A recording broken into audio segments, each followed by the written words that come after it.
Beliefs are strongly held ideas of ourselves, others, and the world, and suggest how things should be. These can be conscious and unconscious, and they govern our thoughts, emotions, behaviors, and ultimately how we perceive and interact with our students and peers.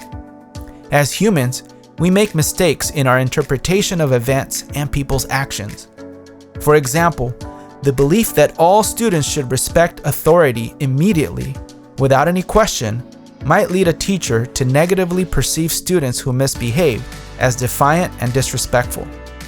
Since beliefs result in thoughts that cause emotions, such a teacher might think, "I can't believe he's disrespecting me. How dare he do this to me? There's no way I will tolerate this. These students should know better," causing them to subsequently feel frustrated, offended, and angry.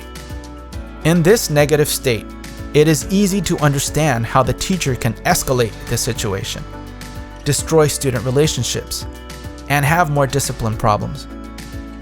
The impact of our beliefs and expectations is best highlighted by the work of Rosenthal and Jacobson, among others, which shows that teacher expectations influence student performance. Positive student expectations influence performance positively, and negative expectations influence performance negatively.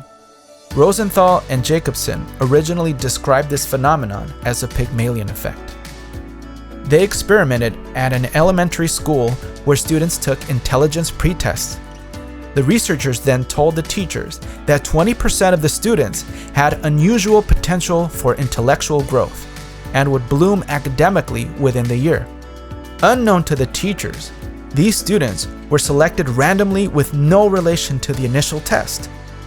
When the students were tested 8 months later, the randomly selected students who teachers thought would bloom scored significantly higher. This classic experiment was duplicated over 100 times in the educational, business, and psychological world. But why does this occur? When we expect certain behaviors of others, we are likely to act in ways that make the expected behavior more likely to occur.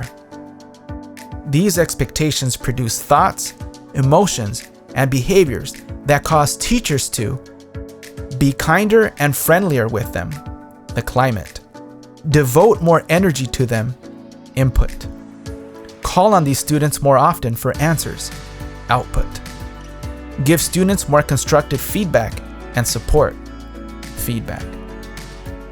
The Golem Effect, the opposite of the Pygmalion Effect, when negative student expectations lead to negative student results, has also been widely studied. Students who were perceived to have low academic potential by their teachers perform poorly compared to the students of unbiased teachers. In another study done by Davidson and Eden, they found that even highly skilled individuals could fall prey to the Golem Effect, which could potentially downgrade their performance. So what does this all mean?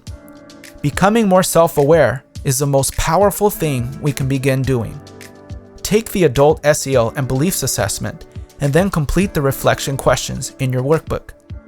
Make sure to read the instructions and do the best you can, as honestly as possible and without judging yourself. This tool is to help you and does not have to be shared with anyone unless you would like extra support from a colleague.